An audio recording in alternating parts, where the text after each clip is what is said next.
भगवान ने आंखें बंद करके ही वेणु में, उस बांसुरी में अपने प्राण फूंकना शुरू कर दिए। और प्राण फूंके तो गोपियों के प्राण उस आवाज के साथ खींचे खींचे आ रहे हैं। सभी गोपियां जो जो जिस कार्य में व्यस्त थी, जिस कार्य में मस्त थी, उस कार्य को छोड़ दिया। कोई गोपी रोटी बना रही थी, रोटी को छोड़ दिया और सीधे वेणु की आवाज के साथ साथ यमुना के किनारे भाग गई। कोई गोपी अपने छोटे से बालक को दूध पिला रही थी, तुरंत बालक को नीचे रख दिया और भगवान के पास जा रही है। ये कार्य तो मैं बाद में भी कर सकती हूँ, लेकिन परमात्मा से मिलन मेरा अधूरा रह जाएगा। वेणु की आवाज आ गई, बांसुरी की आवाज आ गई, मुझे जाना ही है। सभी गोपियां दौड़ी दौड़ी जाती है। एक गोपी को उसके पति ने रोक लिया कि कहां जाती हो आधी रात में, कोई आवश्यकता नहीं है। प्रार्थना करी कि हे पतिदेव, कन्हैया ने बुलाया है, वो परमात्मा है। तो वो गोपी को उसके पति ने रोक लिया और कमरे में बंद कर दिया। तो उस गोपी ने ये एक ही बात कही कि हे पतिदेव, आप इस शरीर को रोक सकते हो, लेकिन आत्मा को आप नहीं रोक सकते हो। आत्मा तो मेरे कन्हैया के पास अवश्य जाएगी। और शुद्धता का मिलन, जीवात्मा आत्मा का मिलन परमात्मा से करवाना है तो आप इस शरीर को रोक लो। शरीर को ही रोक सकते हो, लेकिन मेरी आत्मा को आप नहीं रोक सकते हो। मेरी आत्मा तो अवश्य जाएगी। कई गोपियां श्रृंगार कर रही थी। श्रृंगार करते करते जैसे ही बांसुरी सुनाई दी तो होठों पे लगाने वाली चीज तो आंखों में लगा ली और आंखों पे लगाने वाली चीज होठों पे लगा ली और जा रही है कि कन्हैया ने बुलाया है, सज धज के जाना है। दौड़ी दौड़ी जाती है। यमुना के किनारे पर भगवान ने तो आंखें बंद कर रखी है और सुंदर वेणुनाद बांसुरी बजा रहे हैं। और उस बांसुरी के दृश्य को देखती है सारी गोपियां और मन में विचार कर रही है कि ये बांसुरी कितनी सौभाग्यशाली है जो भगवान के पास में ही रहती है और होठों से हमेशा चिपकी हुई रहती है। बांसुरी का महत्व, बांसुरी की महिमा को बखान करती है। सभी गोपियां कहती है कि ये बांसुरी कितनी सौभाग्यशाली है कि भगवान के होठों पे लेटी हुई है। भगवान के मखमल के तकिए जैसे होठ और उस पे लेटी हुई है और ये भगवान पैरों की तरफ इसके चरण की सेवा कर रहे हैं। भगवान चरणों की सेवा कर रहे हैं। तो ये बांसुरी कितनी सौभाग्यशाली है। तो दूसरी गोपी कहती है कि देखो, बांसुरी बनने के लिए पहले कष्ट भोगना पड़ता है और जो कष्ट भोग लेता है वही उसी को भगवान अपनाते हैं। पहले ये बांस जंगल में लगता है, धूप, गर्मी, बरसात इत्यादि सभी मौसमों को सहती है ये बांस। फिर बांसुरी बनाने वाला इसको काटता है, फिर गरम गरम लोहे से इसके अंदर छेद करता है। जब सारे छिद्र इसके पारदर्शी हो जाती है तब जाकर के ये बांसुरी बनती है। और बांसुरी जब बन जाती है तो भगवान इसको अपना लेते हैं। तो गोपियां कहती है कि हे प्रभु, हमको भी काट दो, हम में भी छेद कर दो और हम भी जब पारदर्शी हो जाए तो हे प्रभु, हमको भी आप अपना लेना बांसुरी की तरह। बांसुरी पारदर्शी होती है, इधर से फूंक दो तो उधर निकल जाती है। हमारे जैसी नहीं कि यहाँ जो बात हुई हम वहां उसको 4 गुना करके बोले। जो उसमें बोला जाता है वही बोलती है वो। एक की इतनी सी की इतनी बड़ी नहीं करती है बांसुरी।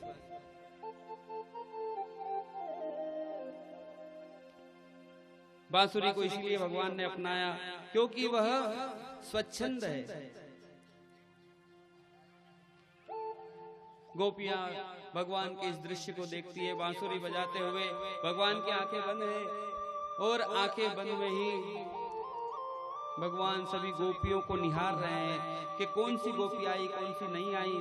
सारी गोपियां जब पहुंच जाती है तो भगवान आंखें खोलते हैं और सभी को कहते हैं, स्वागतम भो महाभाग प्रियम किम करवाणी वह।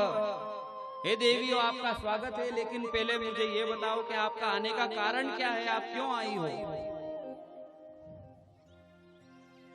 आधी रात में आप लोग यहाँ आई हो, उसका कारण बताओ।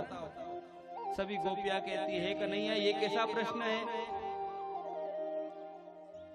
पहले तो आप ही ने कहा था कि शरद पूर्णिमा को मैं जब बांसुरी बजाऊं तब आना, और अब हम आ गई हैं तो आप पूछ रहे हो क्यों आई हो। कोई आपको जीवने का निमंत्रण दे, आपको कोई जीवने का निमंत्रण दे, आप उसके घर पे पहुंच जाओ, पहुंच गए और वो भाई बोले आओ साहब आओ, बहुत बहुत स्वागत है, क्यों आए हो, तो आपको कैसा महसूस होगा।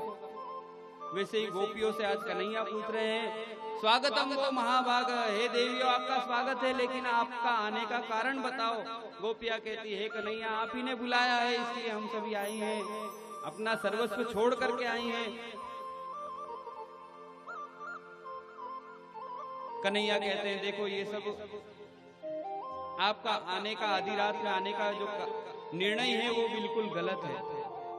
अपने घर परिवार को, पति को छोड़कर आई हो, ऐसा कार्य एक स्त्री को बिल्कुल भी नहीं करना चाहिए।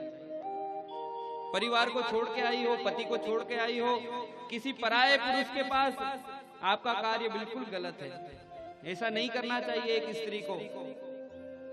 कन्हैया को गोपिया कहती है हे कन्हैया हम आपको जवाब बाद में देंगे कि हम अपने पति को छोड़ के क्यों आई हो, लेकिन पहले उसके पहले हम एक प्रश्न आपसे करना चाहती है, उस प्रश्न का उत्तर देना आप।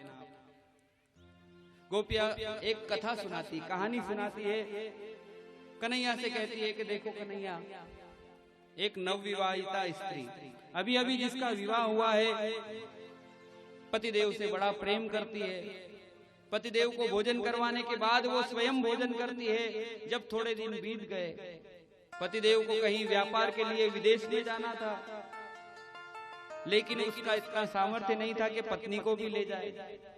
तो उसने कहा कि देवी तुम घर पे ही लेना, मैं व्यापार के लिए, कुछ कमाई के लिए बाहर जा रहा हूँ और जाना भी आवश्यक है, कमाएंगे नहीं तो खाएंगे क्या, और जब मेरी सुविधा होगी तब मैं तुम्हें भी ले जाऊंगा। वो देवी कहती है कि पतिदेव मैं आपके बगैर कैसे रहूंगी, आपके बगैर मैं नहीं रह सकती। तो वो पतिदेव ने क्या करा कि अपना एक फोटो दे दिया, एक तस्वीर दे दी और कहा कि देख जब जब मेरी याद आए, पहले व्हाट्सएप वगैरह नहीं थे, जब की कहानी है, नहीं तो आज तो वीडियो कॉल कर लो और पतिदेव कैसे हैं सब पता हो जाता है। ये कथा तब की जब मोबाइल नहीं थे।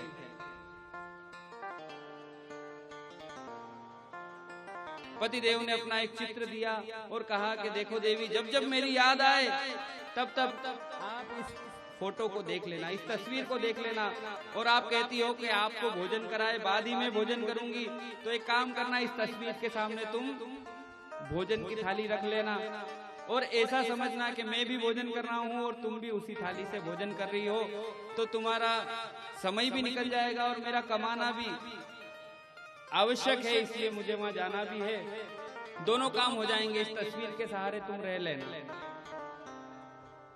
अब समय बीता, 2-4 साल हो गए, वो देवी घर पर बिल्कुल वैसी ही सेवा करती जैसे पतिदेव की करती है, वैसे ही तस्वीर की करती है।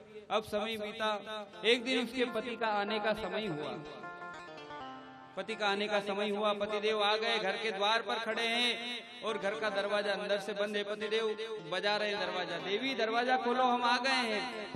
और उस समय में वो देवी क्या करती है, तस्वीर के पति को भोजन करवा रही थी,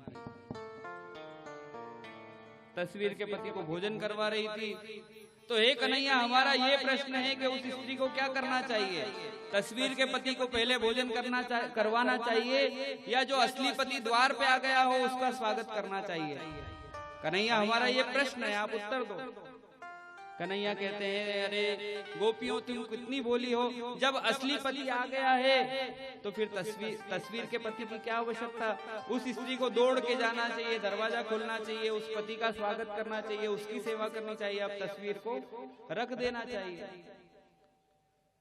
तो गोपिया कहती है बस कन्हैया तुमने जो पूछा है कि आधी रात में तुम क्यों आई हो, तो हमारा उत्तर यही है कि जो हमारे घर पर हमारे पति है वो तो तस्वीर के पति है, असली पति तो हमारे आप ही हो, परम पति आप ही हो, इसलिए हम अपने घर परिवार को छोड़कर आ गई हैं। जैसे ही आपने बुलावा दिया बांसुरी बजाई है।